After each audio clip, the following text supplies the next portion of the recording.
నమస్తే అండి. నేను మీ భవానీ కుస్మాని. నేను బాగున్నాను. మీరు బాగున్నారు అనుకుంటున్నాను. అందరం బాగుండాలని ఆ భగవంతుడిని వేడుకుంటూ, ఈరోజు కొన్ని ముఖ్యమైన విషయాలు అంటే యూట్యూబర్స్ ఉన్నారు గదా! ఇప్పుడిప్పుడే కొంచెం ఒక 1000 అంటే 1,000, 2,000 అలాంటి వాళ్ళకి నేను కొన్ని విషయాలు చెప్దామనుకున్నాను. నా వల్ల అయినంత వరకు సహాయం చేస్తాము అన్న ఉద్దేశంతో నేను చెప్తున్నాను. అవన్నీ మీరు ఎలా ఫాలో అయితే మీకు తొందరగా అవర్స్ వస్తాయి. వ్యూస్ అవసరం లేదు. అవర్స్, వాచ్ అవర్స్ వస్తాయి అన్న విషయాన్ని నేను వివరంగా చెప్దాము అనుకుంటూ ఇప్పుడు మీ ముందుకొచ్చాను. అట్లాగే ఈ చెప్పే లోపల ఒక చిన్న కథ చెప్తాను. ఒక నీతి కథ. 6 పిల్లలు అంటే యూత్ స్టడీ కోసంగా అంటే స్కూల్ అయిపోయిన తర్వాత కాలేజెస్ కోసంగా ఒక సిటీకి వచ్చి రూమ్ తీసుకొని 6 మంది స్టూడెంట్స్ అబ్బాయిలు ఆ రూమ్లో ఉండి చదువుకుంటూ కాలేజీకి పోతూ వస్తున్నారు. ఒక మిడిల్ క్లాస్ వాళ్ళు. వీళ్ళు తల్లిదండ్రులు పంపించే డబ్బులతోటి ఆ రూమ్ తీసుకుని ఒక పని మనిషిని పెట్టుకొని ఆమె ఇంట్లో పని చేసేసి వంట చేసి అన్నీ చేసేసి వాళ్ళకి వెళ్ళేది. వీళ్ళు తినేసి కాలేజీకి వెళ్ళిపోయేవాళ్ళు. ఇట్లాగా వీళ్ళు ఈ 6 మంది కూడాను అవసరమైన వాటికి చేయకుండా అనవసరం వాటికి ఖర్చు చేస్తుండేవాళ్ళు. అట్లాగే చేస్తా వీళ్ళకి తొందరగా డబ్బులు అయిపోవడము, మళ్ళీ వాళ్ళ పేరెంట్స్ని ఫోన్ చేసి అడగడము, వాళ్ళు మళ్ళీ పంపించడం, మా బిడ్డలు ఏదో చదివేస్తున్నారులే బాగా, మమ్మల్ని రేపు ఉద్ధరించేస్తారు అనుకుంటూ వాళ్ళు పంపించడం అట్లా ఉండేది. ఆ ఇంట్లో పనిచేసే కమలమ్మ వీళ్ళని గమనిస్తుంది కదా, వీళ్ళు చదువుకునే రోజుల్లో ఎలా ఉన్నారు, ఎలా ఖర్చు పెడుతున్నారు, ఎట్లున్నారు అని అంటూ ఆమె గమనిస్తూ ఆమె పని ఆమె ఏదో చేసుకుంటూ ఆ పని చేసుకొని ఆమెకి ఒక కొడుకున్నాడు. ఆ కొడుక్కి చదివించుకోవడానికి ఈమె పనులు చేసుకుంటూ వీళ్ళకి పని చేసినట్టుగా పోతూ ఉంది. కొన్ని రోజులకి వాళ్ళ అమ్మా నాన్నలు డబ్బులు పంపేయడం వాళ్ళకి ఏదో కష్టంగా ఉండు, లేకపోతే పంటలు వండకనో, లేకపోతే వాళ్ళకి శాలరీస్ రాకనో కొంచెం లేట్ చేశారు. వీళ్ళ దగ్గర డబ్బులు అయిపోయాయి. తినడానికి తిండి లేదు. కమలమ్మకైతే చెప్పగలరు. ఆమెను ఎలా చూసినా, ఒక పని మనిషిగా చూసినా, లేకపోతే మన దగ్గర పనికొచ్చే మనుషులే అని అనుకొని తక్కువగా చూసుకున్నా ఆమెను ఎప్పుడు మనిషిలాగా చూసేవాళ్ళు కాదు వాళ్ళు. మనం ఏదో శాలరీ ఇస్తున్నాము, ఆమె మనకి చేస్తుంది, వండి పెడుతుంది, పనులు చేస్తుంది అన్న విధానంలో ఉన్నారు వాళ్ళు. అట్లాగా వీళ్ళ దగ్గర డబ్బులైపోయి వాళ్ళు పంపించక, తిండి లేక వీళ్ళు 6 ఒకరికొకరు మీ ఇంట్లో ఈరోజు తిందాం, ఇంకొకరింట్లో ఒకరోజు తిందాం అన్నట్టుగా భోజనానికి అనుకున్నారు. ఇక వంట చేయకపోతే పని ఉంటుంది కమలమ్మకి. ఆమెకి రోజు వచ్చేది ఇక్కడ వంట చేసే పని లేదు. అర్థమైంది ఆమెకి, వీళ్ళ దగ్గర డబ్బులు లేవు, అందుకని సామాన్ తెచ్చుకోలేదు, నాకు వంట చేసే పని లేదు, కానీ నేను వచ్చేటప్పటికి నేను వాళ్ళ దగ్గర జీతం తీసుకోవాల్సి వస్తుంది అన్న ఉద్దేశంతో బాధపడింది. బాధపడి ఇక వీళ్ళు ఒకరింట్లో ఒకరు పోయి తింటున్నారు. వాళ్ళైనా మాత్రం ఎన్ని రోజులు పెడతారు, ఏదో ఒకటి విసుక్కుంటారు కదా, వేరే ఇంట్లో వాళ్ళు కూడాను విసుక్కుంటారు కదా.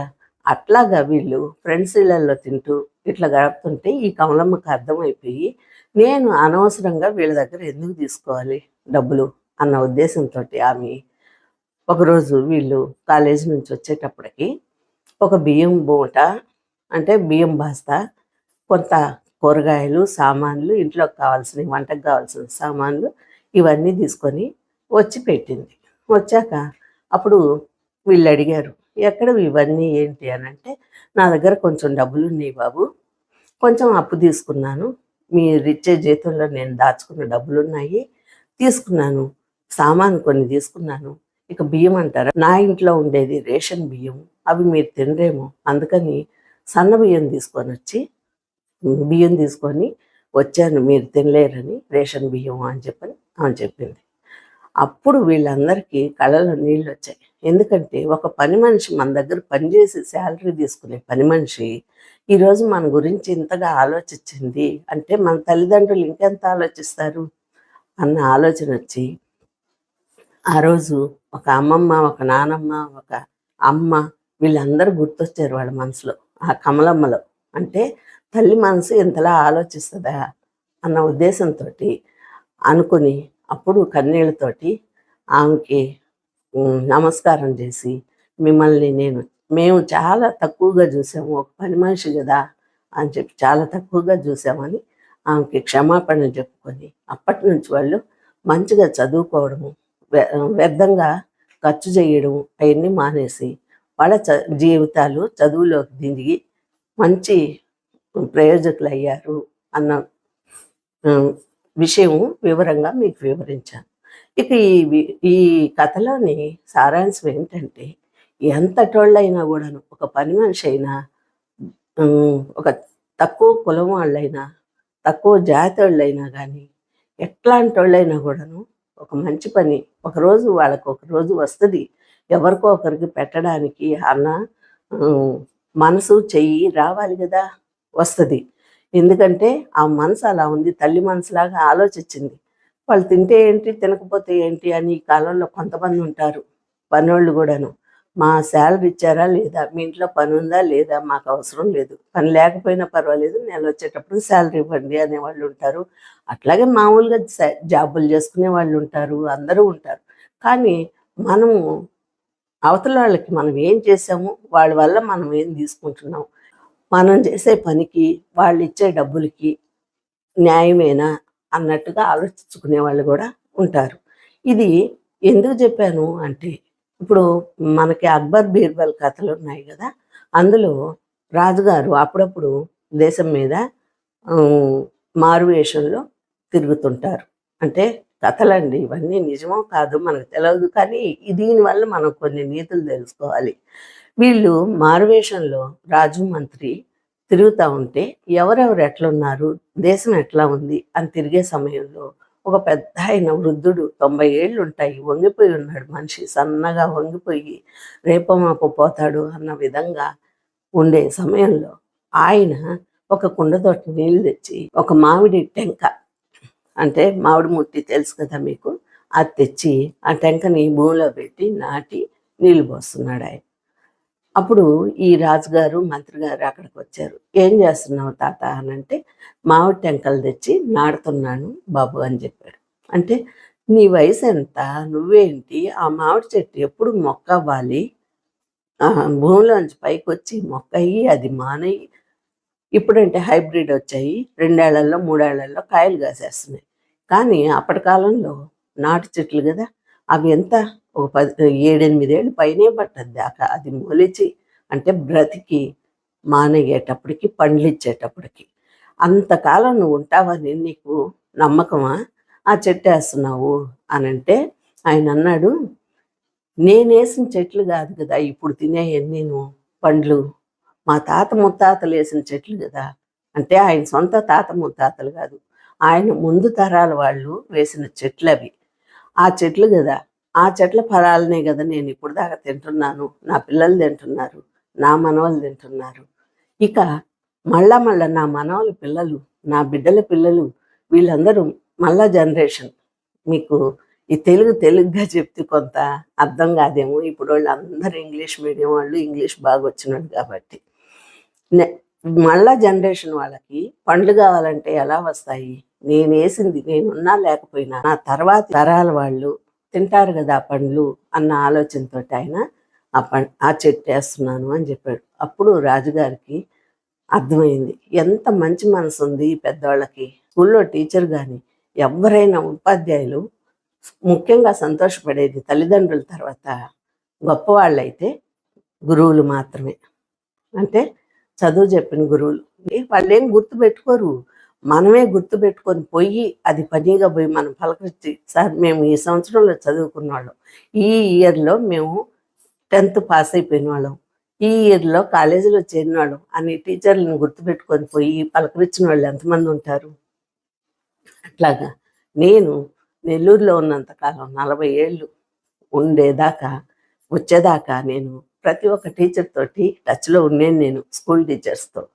ఇక కొంతమంది కాలేజ్ ఇంటర్లో కానీ వాళ్ళతో కూడా టచ్లో ఉన్నాను. ఎందుకంటే దారిని పోయేటప్పుడు, మాది నెల్లూరు కదా, మెయిన్ రోడ్లో మాకు ఇల్లు, దారిని పోయేటప్పుడు వచ్చేటప్పుడు సార్లను చూస్తే వాళ్ళకి నమస్కారం పెట్టడం, పలకరించడం అట్లా ఉండేది.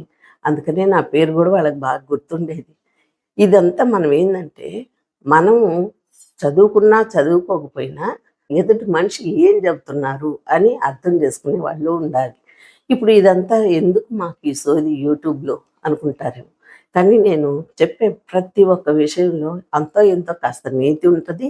ఆ తర్వాత మీకు పనికొచ్చే కొన్ని విషయాలు ఉంటాయి. ఇక యూట్యూబ్ గురించి విషయంలోకి రీల్స్ మీదే పడుతున్నారు. మీకు కావాల్సిందేంటి? సబ్స్క్రైబర్స్. 1 ఇయర్ అయిపోయిందా? మీకు 4000 గంటలు గడిచిపోయాయా? అంటేనే మీకు సబ్స్క్రైబర్సు, ఆ వ్యూస్ పనికొస్తాయి. వ్యూస్‌తో మనకు అవసరం లేదు అని ఎన్నో సార్లు చెప్పాను. ఈ మధ్య కాలంలో ఇదే మాట చెప్తున్నాను నేను. నాకు టాపిక్ ఏమీ దొరకేం కాదు. వేరే టాపిక్ చెప్పొచ్చు ఏదో ఒకటి. నేను అనుకున్నది ఏంటంటే, ఏదో ఒకటి ఒక మంచి ఎదుటోళ్ళకి జరగాలి అన్నట్లుగా చెప్తాను. కొంతమంది 7 సంవత్సరాలు చేసుంటారు. 6 సంవత్సరాలు, 10 ఏళ్ళు కూడా చేసి డ్రాప్ అయిపోయిన వాళ్ళు ఉంటారు. మీరు ఒకసారి యూట్యూబ్‌లో చెక్ చేస్తే. ఎందుకంటే వ్యూస్ రావు. 1 ఇయర్ అయిపోయిందంటే 4000 గంటలు దాటరు. దాటినప్పుడు అవి వెనక్కెళ్ళిపోతాయి. ఆ తర్వాత సబ్స్క్రైబర్స్‌ని ఏం చేసుకుంటారు? ఇంట్లో తీసుకొచ్చి కూర్చోబెట్టుకొని చుట్టాల్లాగా వాళ్ళని పరిచయం చేస్తారా? నేను ఈ మధ్య టకటక అనని ఒక 200 మంది సబ్స్క్రైబర్స్‌ని తెచ్చుకున్నాను. ఎందుకంటే మీరు చేసే పనులే నేను చేశాను. నేను చేసింది ఎందుకంటే ఆ సబ్స్క్రైబర్స్‌ని తెచ్చుకొని వాళ్ళు సబ్స్క్రైబ్ చేసుకున్నారు కదా! జెన్యూన్‌గా నా ఛానల్ కూడా చూస్తారేమో అనే ఈ విషయాలు చెప్తున్నాను. యూట్యూబ్ విషయాలు. అంతేగాని నాకేమి దానివల్ల సబ్స్క్రైబర్స్ వచ్చిన దానివల్ల లాభం లేదు. వ్యూస్ మాత్రమే కావాలి. ఈ సబ్స్క్రైబర్స్ ఉన్నారే చేసుకుంటారు. మళ్ళా చూడరు. మళ్ళా వచ్చి నా ఛానల్ చూస్తే కదా నేను చెప్పింది అర్థం అవుద్ది. కానీ నాకై నేనే సబ్స్క్రైబ్ చేసుకున్న వాళ్ళని వెతుకుతాను. వెతికి అది పనిగా పోయి వాళ్ళ ఛానల్‌లో చూసి డైరెక్ట్‌గా వాళ్ళకి ఛానల్‌లో కూడాను విషయం చెప్తున్నాను. చెయ్యొద్దమ్మా అని చెప్పని. అది ఎంతమంది గుర్తు చేసుకుంటున్నారు? ఎవరో ఒకరు, ఇద్దరు గుర్తు చేసుకుంటున్నారు. తర్వాత కొంతమంది పెద్దోళ్ళు కూడా గుర్తు చేసుకుంటున్నారు. అంటే అర్థం అవుతుంది వాళ్ళకి. కానీ ఎవరైనా కఠినంగా మాట్లాడినా, వాళ్ళకి ఇష్టం లేని మాటలు చెప్పినా వాళ్ళెవరికీ నచ్చరు. కాకరకాయ ఎంతమందికి ఇష్టమండి? కానీ గులాబ్ జామ్ అయితే అందరికీ ఇష్టం. కానీ ఆరోగ్యాన్ని ఇచ్చేది ఎవరికి? ఏది? కాకరకాయ ఇస్తది. గులాబ్ జామున్ హాని కలిగిస్తది. నోటికి రుచిగా ఉన్నయన్నీ కొంచెం హాని కలిగించేయి. ఇష్టం లేకుండా తింటామే, వాటి వలన మనకు ప్రయోజనం ఉంటది. అట్లాగా నేను ఏదో ఒక చిన్న మాట అంటే కూడాను అలిగేవాళ్ళు ఉంటారు, బాధపడేవాళ్ళు ఉంటారు. అయ్యో నన్ను ఇట్టనేవాళ్ళు ఉంటారా, ఇట్టన్నారు, అట్టన్నారు అంటారు. డాన్సులేస్తూ మంచి మంచి జాబ్స్ చేసేవాళ్ళు. అట్లాంటోళ్ళు వాళ్ళు ఒక మాట అంటే, చిన్న మాట అంటేనే పడనోళ్ళు బ్యాడ్‌గా కామెంట్ పెట్టినప్పుడు మీరు ఎంత మనస్తాపానికి చెందుతారు? ఇది కూడా అర్థం చేసుకోండి. ఇది అర్థం అవుతుందో లేదో అంత అర్థమయ్యే మనస్తత్వం కాదు. ఒక బ్యాడ్ మాత్రం బాగా అర్థమైపోద్ది జనానికి. మంచి చెప్తే ఎవరికీ అర్థం కాదు. అందుకే నేను ఈ విషయం చెప్తున్నాను. నేను మంచి మాటలే చెప్పాలా అనుకున్నాను. కానీ మీ ధోరణిలో మీరుండండి. ఇక నిన్న కొత్త సబ్స్క్రైబర్ ఉన్నారు. వాళ్ళని సబ్స్క్రైబ్ చేసుకున్నాను నేను. చేసుకొని వాళ్ళు నేను సబ్స్క్రైబ్ చేసుకున్నది కామెంట్ చూసి నాకు సబ్స్క్రైబ్ చేసుకున్నారు. కానీ మళ్ళా నెక్స్ట్ వాళ్ళు తర్వాత చూడలేదు నా ఛానల్. అసలు పూర్తిగా చూస్తే కదా! సబ్స్క్రైబ్ చేసుకున్నాం, కామెంట్ పెట్టాం, నాకో సబ్స్క్రైబర్ వచ్చారు. అంతే వాళ్ళు. వాళ్ళకి 1.3 ఏదో ఉంది.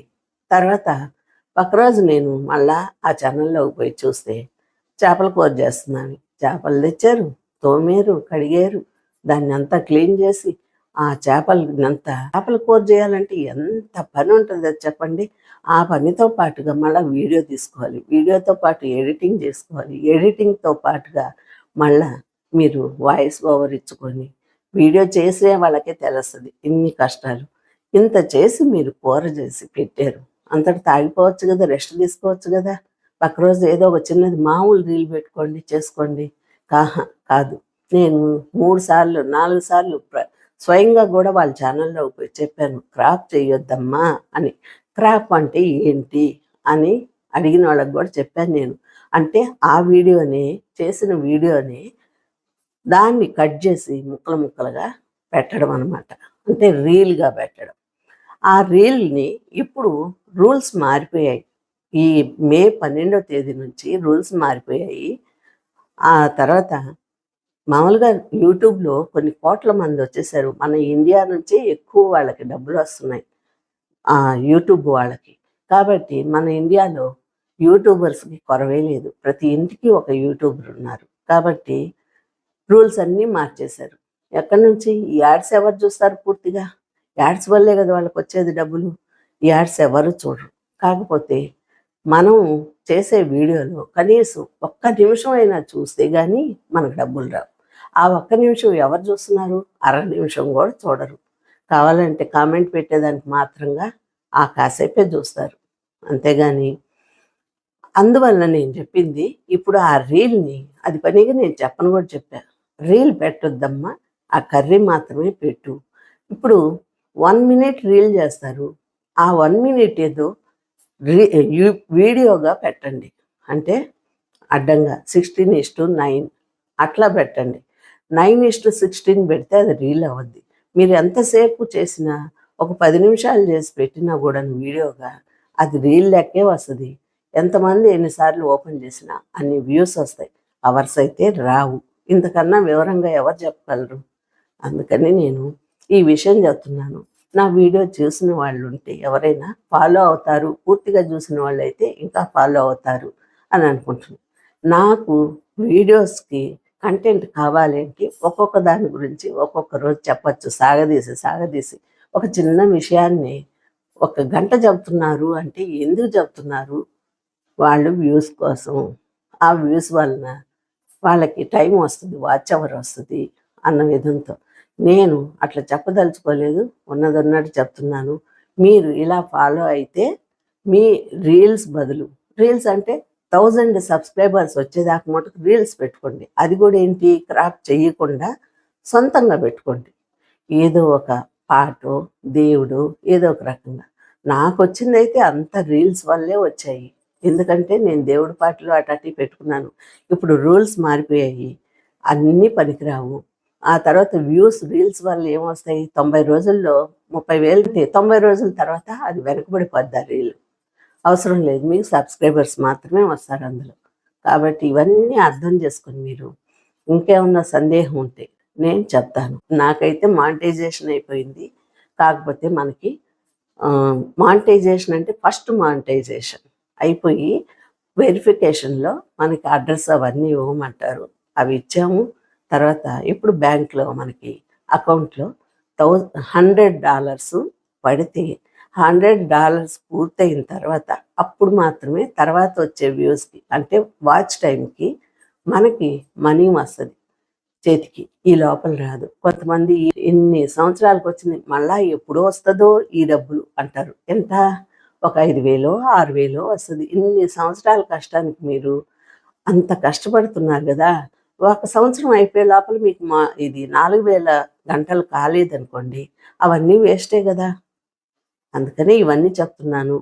మీ కామెంట్ ద్వారా ఇవన్నీ పూర్తిగా చూసి, మీ కామెంట్ ద్వారా ఏదైనా సందేహం ఉంటే కామెంట్ చేయండి. అప్పుడు నేను సలహా ఇస్తాను. ఈ రోజుతోటి ఈ యూట్యూబ్ గురించి నేను ఇంకా చెప్పదలుచుకోలేదు. మళ్ళా ఒక విషయంతో మీ ముందుకొస్తాను. ఉంటానండి.